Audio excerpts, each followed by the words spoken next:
Hi, my name's Juliet, and today I'm going to show you how to customize your metadata in Scrivener 3 for Windows. Every document you create in your Scrivener project has a general metadata page in the inspector, under the luggage tag icon. This can be customized, but every page and folder will have the same metadata format. At the top of the metadata section is the general metadata. This is the creation and modification information, whether or not this element is included in your compile, and the section type. Beneath that is custom metadata, which on a new file will usually just have a box with a Set Up Custom Metadata button.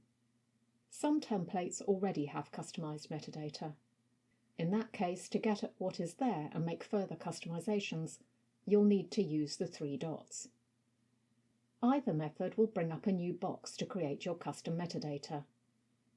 At the end of the text at the top, you have a plus and a minus symbol.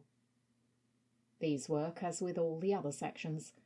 Plus will add something to the list, and highlighting an element and clicking minus will delete it.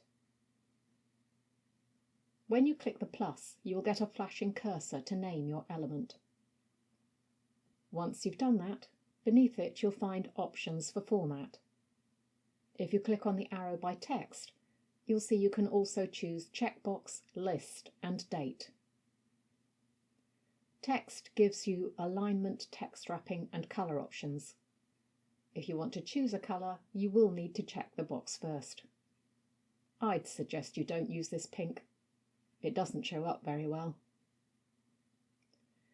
If you create a checkbox item, the options are simple. Automatically have it checked, or not.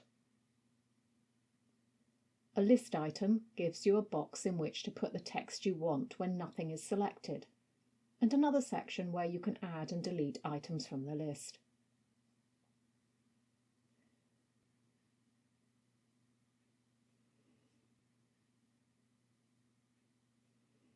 Date gives you standard and custom formatting. You can't see all the options here because I've made everything bigger. Now let's look at them in the inspector.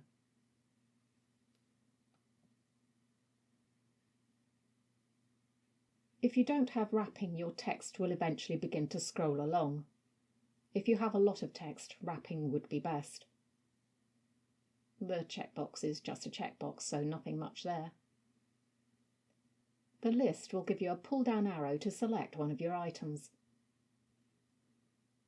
And date gives you a calendar format from which to choose your required date. Now, how might you use this for both fiction and non-fiction?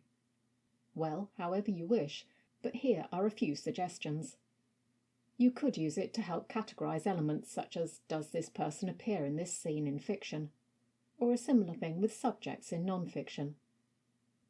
Rather than using labels and status where you have to physically change the categorization, you could have tick boxes when certain stages of your writing process are achieved. Rather than setting a project target date, or in addition to that, you could set target dates for completion of particular sections of your project. Instead of using other options, you could use a wrapping text field to write notes on what you still have to do for a particular scene or section. I'm sure you have many other thoughts on what you could use these for. The other thing to note is that you can also search on all of these metadata fields.